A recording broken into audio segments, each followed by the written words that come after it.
وصول کرنے کا حکم دیا.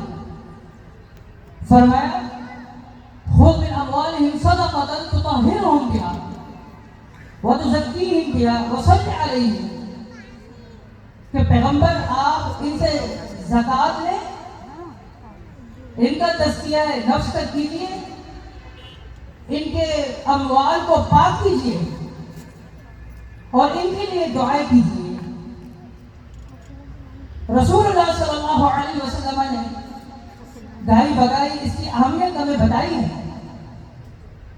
اور حتیٰ کہ اللہ تبارک و تعالی نے زکوٰۃ سے جو پیچھے ہٹنے والے ہیں، جن پر زکوٰۃ واجب ہو چکی ہے اور وہ زکوٰۃ ادا نہیں کرنا چاہتے، وہ زکوٰۃ نہیں دیتے، ان کا انجام قرآن کریم کے اندر بیان فرمایا فَبَشِّرْهُمْ بِعَذَابٍ أَلِيمٍ. لوگوں کو اچھی اچھی خوشخبریاں ملتی ہیں، اور یہاں جو خوشخبری دی جا رہی ہے وہ اچھی نہیں ہے. فرمایا فَبَشِّرْهُمْ، ان کو خوشخبری دیجیے، بِعَذَابٍ أَلِيمٍ، ایک دردناک عذاب. کیا جرم کیا انہوں نے؟ ان کو بری خوشخبری کیوں مل رہی ہے؟ یہ وہ لوگ ہیں جن کے اوپر واجب تھا کہ اپنے اموال میں سے زکوٰۃ کی ادائیگی کریں، لیکن انہوں نے نہیں کیا. ان کا مال وہ قرض کی صورت میں جس کی زکوٰۃ ادا نہیں کی جاتی. اور فرمایا کہ روز قیامت یوم یحمى علیہا فی نار جہنم فتقوی بہا جباہہم وجنوبہم وظہورہم. ان پر جو ہے لوہا دبایا جائے گا، اور فتقوا کے لفظ ہے، یہ تقوا عربی کے اندر استری کے لیے، جس سے کپڑوں کو پریس کرتے ہیں اس کے لیے لفظ استعمال ہوتا ہے. جس طرح استری کو آپ استعمال کرتے ہیں اور کپڑے کے سوٹ کے جگہ جگہ پر اس کو لگا رہے ہوتے ہیں کہ کہیں پر کوئی کمی نہ لے جائے، اللہ تبارک و تعالیٰ نے یہی لفظ استعمال کیا. اللہ رب العالمین نے فرمایا یوم یحمى علیہا فی نار جہنم، اس دن جہنم کی آگ کو ان پر دبایا جائے گا، اور فتقوا بہا جباہہم وجنوبہم وظہورہم، اور ان کے پیٹھوں پر، ان کی پیشانیوں پر، ان کے پشتوں پر اس کو لگایا جائے گا اور کہا جائے گا ھذا ما کنزتم، یہ ہے وہ کنز، وہ خزانہ جسے تم نے جمع کیا. فذوقوا، اب آپ اللہ کا عذاب چکو. اور اسی طرح جو مانعین زکوٰۃ، جنہوں نے زکوٰۃ دینے سے انکار کیا، حضرت ابو بکر رضی اللہ تعالی عنہ وہ صحابی رسول ہیں جنہوں نے ان لوگوں کا پوسٹ مارٹم کیا اور ان لوگوں کا ستباب کیا جنہوں نے آ کر کہا کہ ابو بکر ہم نمازیں تو پڑھیں گے، ہم زکوٰۃ ادا نہیں کریں گے. ابو بکر رضی اللہ تعالی عنہ نے کہا کہ اگر تم زکوٰۃ ادا نہیں کرو گے تمہارے خلاف لڑائی ہوگی. روکنے والے جناب عمر رضی اللہ عنہ وہ کہہ رہے ہیں آپ کیسے ان سے لڑیں گے، انہوں نے تو کلمہ پڑھ رکھا ہے. اور میں اللہ کے رسول صلی اللہ علیہ وسلم سے سن چکا ہوں امرت ان اقاتل الناس حتی یشہدوا ان لا الہ الا اللہ.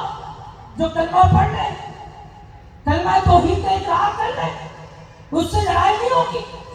حضرت ابو بکر رضی اللہ تعالی عنہ کی فقاہت دیکھیں، وہ مسئلہ سمجھاتے ہیں، دلیل پیش کرتے ہیں، کہتے ہیں ذرا یہ بتاؤ الیس الزکوٰۃ کالصلاۃ، کہ زکوٰۃ کا حکم نماز کی طرح نہیں ہے؟ کہا بالکل ہے. کہا کہ نماز نہ پڑھنے والا وہ کافر نہیں؟ کہا بالکل کافر ہے. کہا تو زکوٰۃ ادا نہ کرنے والا کیسے مسلمان ہو سکتا ہے؟ ابو بکر رضی اللہ تعالی عنہ کے متعلق جناب عمر رضی اللہ تعالی عنہ کی کمنٹ سنیں. وہ عمر جس کے خواہش پر رب العالمین قرآن کریم کے کئی مقامات پر اللہ رب العالمین احکامات نازل فرماتا ہے، وہ عمر رضی اللہ عنہ لاجواب ہوتے ہیں اور کہتے ہیں قد شرع اللہ صدرہ ابی بکر رضی اللہ عنہ. یقیناً اللہ رب العالمین نے ابو بکر صدیق رضی اللہ تعالی عنہ کا سینہ مسائل کے اندر، فقہی مسائل کے اندر، جدید مسائل کے اندر اللہ نے کھول رکھا ہے. کیسا زبردست انہوں نے ان کا علاج کیا، سدباب کیا. تو محترم بھائیوں بہنوں، زکوٰۃ کی ادائیگی کریں. زکوٰۃ قسم کے اموال پر واجب ہوتی ہے، اس میں زیورات ہے اور نقدی بھی اسے ڈالتی ہے. اور زکوٰۃ کے حوالے سے اکثر لوگ پوچھتے ہیں 7.5 تولہ سونا ہو تو یا اس کے برابر رقم ہو تو پھر زکوٰۃ ہوگی. یاد رکھیے گا جناب علی رضی اللہ تعالیٰ عنہ سے صحیح حدیث موجود ہے، رسول اللہ صلی اللہ علیہ وسلم کے دور میں کرنسی درہم، وہ 200 درہم جو ہے اس پر جو ہے زکوٰۃ ہوتی تھی نقدی، اور 200 درہم 52.5 تولہ چاندی کا نصاب ہوا کرتا تھا. جو ہند و پاک کے اندر 52.5 تولہ چاندی کو حساب کیا جاتا ہے، یعنی زکوٰۃ کے لیے جو نقدی ہے وہ 52.5 تولہ چاندی. جو علماء نے 7.5 تولہ سونے کا بھی ذکر کیا وہ مرجو موقف ہے، راجع موقف نہیں ہے. راجع موقف وہ یہی ہے. اور آپ دیکھیں ان دونوں کے جو ہے ریٹوں میں کتنا بڑا فرق ہے. اگر آپ سونے پر لے کر آتے ہیں اسے تو اس میں جو ہے زکوٰۃ کی ادائیگی کی شرح جو ہے وہ کم ہو جاتی ہے، اور یہاں جو ہے اگر آپ اس کو کرنسی کو 200 درہم کو آپ وہی اسی حساب سے اس کو دیکھتے ہیں جو اللہ کے رسول صلی اللہ علیہ وسلم کے دور میں دیکھا جاتا تھا 52.5 تولہ چاندی، تو اس میں جو ہے زکوٰۃ کی ادائیگی کی جو شرح ہے وہ بڑھ جاتی ہے. اور اسی طریقے سے اس میں بڑے فائدے ہیں. عقل مند آدمی وہ اپنے مال کو پاک کرتا ہے، اپنے آپ کو آنے والے مصائب سے بچانے کی ترتیب کرتا ہے، اس کے لیے پلان کرتا ہے. میرا دوست مجھے بتا رہا تھا 2 دن پہلے، وہ پریشان، مجھے کہا کہ میری بیٹی کا بہت بڑا مسئلہ ہے. میں نے کہا یار صدقہ کرو. کہتا اچھا آپ کی اس بات سے مجھے ایک بات یاد آ گیا.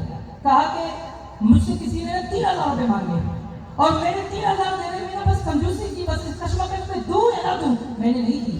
کہتے پتہ ہے کیا ہوا پھر؟ کہتے اسی رات کو اچانک میری بیٹی کی طبیعت خراب ہوئی اور ہاسپٹل لے کر گیا. انہوں نے کہا پرائیویٹ لے کر گیا میں، 37,000 روپے میرے جیب سے نکل گئے. تو کہتا ہے کہ پھر مجھے خیال آیا کہ یار میں دے سکتا تھا 3,000 میں نے نہیں دی. عقل مند وہ ہوتا ہے جو اپنا پاؤں نہیں توڑواتا، جو اپنا پاؤں نہیں کٹواتا، جو اس کے پاؤں جو ایکسیڈنٹ کے اندر ٹوٹ جانا ہے اور پھر منتیں سماجتیں کر کر ڈاکٹروں کو لاکھوں روپے دے کر اور لائن لگا کر کہ میرا یہ پاؤں کاٹ دیجئے کیونکہ اس میں کینسر ہے اور یہ کینسر میرے لیے جان لیوا ہو رہا ہے، وہ اس کے لیے پہلے پلان کرتا ہے. اور کیا پلان کرتا ہے؟ وہ پہلے ہی صدقات نکالتا ہے، چاہے نفلی ہو، وہ زکوٰۃ نکالتا ہے جو فرضی صدقہ ہے. تو محترم بھائیوں، اللہ تبارک و تعالیٰ نے اس زکوٰۃ کے نصاب کو جو ہمارے لیے مرتب کیا ہے یہ بڑا ہی آسان ہے. میں نے کہا 4 قسم کے اموال پر زکوٰۃ ہے. ایک زیورات، سونا، چاندی، نقدی، اسی کے اندر. نمبر 2 وہ جانور ہے، مختلف جانور ہے.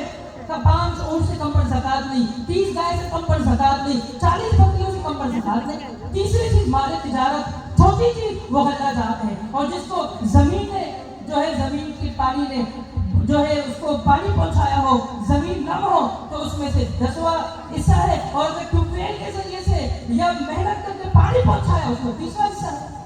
تو یہ 4 قسم کے اموال پر زکوٰۃ ہے. اور یہ زکوٰۃ کا جو نظام ہے یہ فلاحی بہترین نظام ہے. اللہ تبارک و تعالیٰ نے اس کی وجہ بتائی، فرمایا کَيْ لَا يَكُونَ دُولَةٌ بَيْنَ الْأَغْنِيَاءِ، تاکہ یہ صرف اغنیاء جو لوگ ہیں دولت مند ان کے ہاتھ میں نہ ہو، بلکہ یہ فقراء کا بھی حق ہے. اور ہم کہتے ہیں کہ یار یہ سودی نظام ختم ہونا چاہیے. اگر سودی نظام ختم ہونا چاہیے، کیا اس کے لیے ہم نے کوئی ترتیب کی ہے؟ جب ہم بینکنگ کے مسائل پر فتوے دینے ہوتے ہیں تو اکثر کہتے ہیں کہ آپ اس کا متبادل پیش کریں. ہم متبادل آپ کو بتاتے ہیں، زکوٰۃ یہ بہترین متبادل ہے. آپ زکوٰۃ ادا کریں. اور جب آپ زکوٰۃ نہیں دیں گے، زکوٰۃ کا سسٹم آپ کمزور کریں گے، اپنی مرضی کی زکوٰۃ دیں گے. آپ نے کسی کو قرضہ دیا، آپ کو پتہ چلا اس نے 2 سال کہے کہ 5 سال گزر گئے، آپ کہتے میری زکوٰۃ تو ادا ہو گئی، میں نے نیت کر لی. یہ کیسا زکوٰۃ ہے؟ یہ کیسا زکوٰۃ ہے؟ اور زکوٰۃ کو منظم کرنے کے لیے محدثین نے کتابوں کے اندر کتاب الزکوٰۃ لکھی اور الگ الگ اس پر کتابیں لکھی گئی. امام بخاری رحمۃ اللہ علیہ کتاب الحیل کے اندر حدیث نقل کرتے ہیں. وہ حدیث کیا ہے؟ وہ حدیث اللہ کے نبی صلی اللہ علیہ وسلم نے فرمایا